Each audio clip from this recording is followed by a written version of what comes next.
नांदगाव खंडेश्वर शहर आणि संपूर्ण तालुक्यामध्ये जी अतिवृष्टी झाली, त्या अतिवृष्टीमध्ये संपूर्ण शहराला आणि तालुक्यातल्या प्रत्येक गावामध्ये जाण्याचा संपर्क तुटलेला होता. पुलं वाहून गेले होते, गाड्या अटकल्या होत्या आणि शेतीला सुद्धा तेवढ्याच प्रकारचं नुकसान झालं. कोणाची शेती खरडून गेली, शेतीमध्ये पाणी साचलं. अशा प्रकारे भयंकर परिस्थिती तालुक्या आणि शहरामध्ये या मुसळधार पावसामुळे झाली. परंतु धरणे आता फुल्ल भरलेली आहे आणि पुलं सुद्धा दुथंडी भरून वाहत आहे.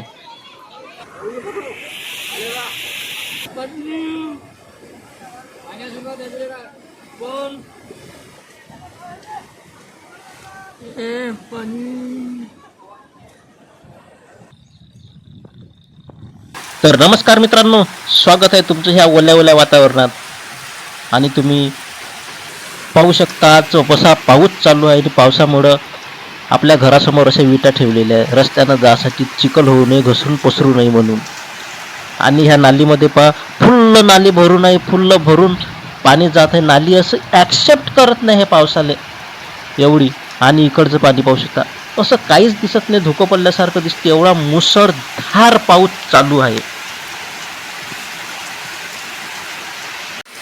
रस्त्यावरून सुद्धा पाणी चालू होतं आणि आपण आपल्या अंगणात पाणी आलं नाही पाहिजे म्हणून असा दांड काढून दिला होता. आणि त्या नालीनं सरळ असं पाणी वायत जाते, म्हणजे इकडं अंगणात येत नाही, तसं सरळ नालीत जाते. अशा प्रकारे आपण विजाई चंपू राहिलेच्या मायची खटखट.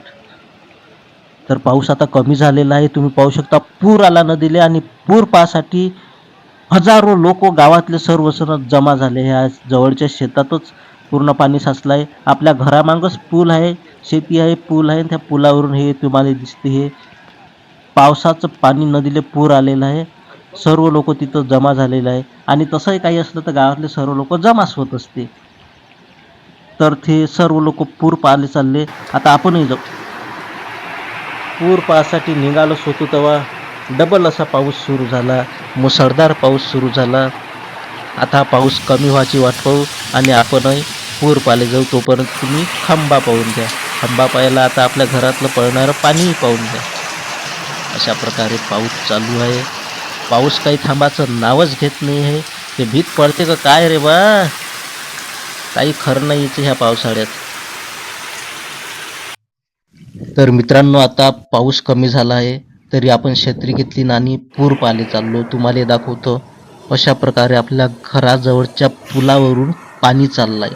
वरून चाललं नाही, पण समोर जो रस्ता आहे तो रस्ता फोडून तिकडून पाणी चाललं आहे. इथं पुलाच्या खालून चाललं. आताच नवीन बांधलेला हा पूल आहे, नाही तर ह्या पुरावरूनही पाणी असते. अबाय भरलंच आहे राजे, अजून त्याच्याच क्षेत्रात राही ना.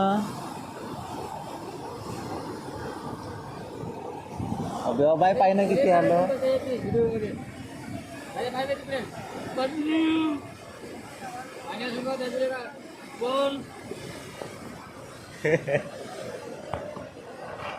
लहान राजा पुराला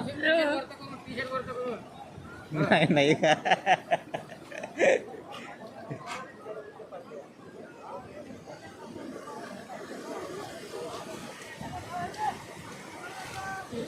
पाणी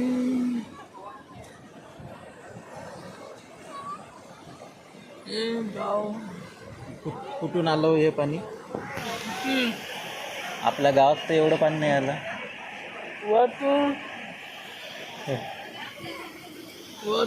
पाणी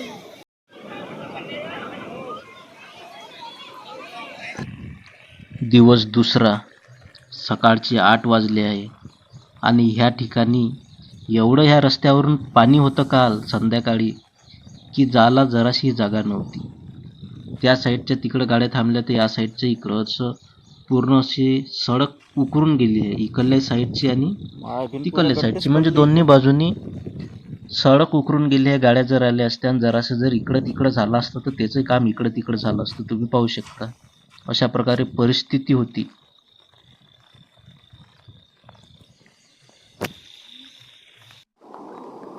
तर आता आलेलो आहे आपण गावातल्या जराशा जवळच्या छोट्याशा तलावाजवळ. आणि तलाव ओव्हरफ्लो ओव्हरफ्लो झालं आणि त्यामुळं अशा प्रकारचं इथून पाण्याचा दांड काढून दिला आहे आणि पाणी वायात चाललं. दांड काढायचे काम नाही, ते तसाच निघत असते, तुम्ही पाहू शकता. तर मित्रांनो, आपल्याला अशा वातावरणात चिखलदऱ्याला जायचं काम नाही. चिखलदऱ्याला जर जायचं असेल तर हाच डॅम पाहायचा आणि हे जे वाहणारं झुडझुड पाणी आहे ते पाहून घ्यायचं. तुम्ही पाहू शकता तलाव पूर्णपणे भरला आहे. काल मी ह्या तलावाच्या जागी होतो. काल काहीच पाऊस नव्हता आणि पाणी नव्हतं, पूर्ण कोरडा होता. आज पाहिलं तर पाय ठेवायला जागा नाही, एवढं पाणी झालं आहे. रस्ताच बंद झाला. इथून मला माझ्या वावरात जायचा रस्ता असते, आता रस्ता बंद झाला पाऊस आल्यामुळं. आणि हे दुसरं एक तलाव आहे, ते सुद्धा फुल भरलाय, टाईट भरलंय एकदम. पण तिथं काही आपण जाऊ नये, लय दूर आहे ते, दिसते असं.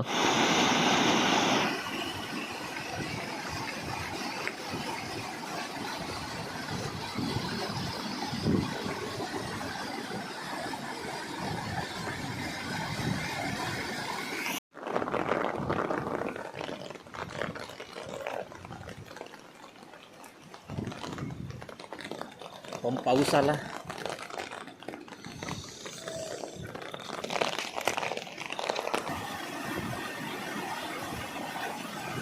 सुप्रभात मित्रांनो, स्वागत आहे तुमचं आजच्या आपल्या एका नवीन व्हिडिओमध्ये. तर काल जो बदा पाऊस झाला होता, जो असा मुसळधार पाऊस झाला होता, त्यामुळे आता आपण जाणार आहे आपल्या शेतात.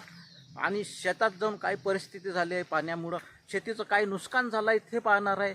आणि प्रत्येक ठिकाणी एवढा पूर आला होता, त्या पुराच्या पाण्यामुळं जनजीवन विस्कळीत झालेलं होतं. आणि त्या विस्कळीत झालेल्या जनजीवनामध्ये खूप लोकांचं नुकसान झालेलं आहे. गावात पाणी, रस्त्यात पाणी, घरात पाणी, वावरात पाणी, शेतात पाणी, बांध फुटले, पूर आले, लय सारं खतरनाक काम झालं आहे. आणि पूर्ण खेड्यापाड्यातील गावाचा संपर्क तुटलेला होता. इकडून तिकडून नदीला पूर आल्यामुळे कुठंच जाण्यासाठी रस्ता राहिला नव्हता. सर्व रस्ते पॅक झालेले होते. जे लोक जिथं आहे तिथंच थांबले होते. एक प्रकारचं छोटंसं लॉकडाऊन लागलेलं होतं. तर चला आपण आता आपल्या शेतात जाऊ आणि पाहू काय परिस्थिती झाली. तर ह्या रस्त्यानं आपल्याला आपल्या शेतात जावं लागते. आणि शेतात जाता जाता जे काही आपल्याला सागवानाचे झाडं दिसते, इकडं निंबाचे झाडं दिसते, नर्सरी आहे, पूर्ण असे झाडं लागलेलं आहे. पहा किती मोठाले पानं आहे याचे, असे मोठे मोठे पानं आहे या झाडाचे. तर अशा प्रकारे हा आपला रस्ता आहे. फायनली आपण आपल्या शेतामध्ये पोहोचलेलो आहे आणि शेताची काय अवस्था झाली हे तुम्ही पाहू शकता. इथून पूर्ण पाणी वायात गेलं, सोयाबीनमध्ये पाणी साचलं आणि तिकडं सोयाबीन खरडून गेलं आणि ह्या साईडनं पूर्ण सोयाबीनमध्ये पाणीच पाणी. आता हे पाणी लवकर सुकते का पाण्यामुळं झाडच खराब होते, कारण तूर सोयाबीन जळून जात असते. हे फुल पाणी भरून आहे ह्या भागात. असे 2-3 ठिकाणी पाणी भरून आहे का काय आहे आपण जाऊन पाहूच. ह्या इथून असं धुऱ्यावरून त्या शेतामध्ये पाणी गेलं आहे. आणि आपण हे पाहू शकता, एकदम दुधाच्या चायच्या कलरचं असं पाणी. फक्त कपच घेऊन यायचं काम आहे, थोडीशी साखर. एवढं खतरनाक पाऊस झालेला आहे आपल्या शेतामध्ये. मित्रांनो, व्हिडिओ आवडला असेल तर लाईक करा, शेअर करा, सबस्क्राईब करा, एखादी कमेंट करा. जे करायचं ते करा, पण करा. आपण आलो आता दुसऱ्या ठिकाणी आणि तिथंही पहा खतरनाक काम झालंय. नुसतं पाणीच पाणी आपल्या वावरात, जिकडं तिकडं पाणीच. हा दुसरा वावर होय, तिथंच लागूनच असलेलं, इथंही पाणीच आहे. एकदम दुधाच्या चायच्या कलरचं पाणी, हिरव्या हिरव्या शेतात. त्यामुळे आता एवढी जागा आपली सोयाबीनची खराब झाल्याशिवाय राहत नाही. पाहू शकता पाणीच पाणी.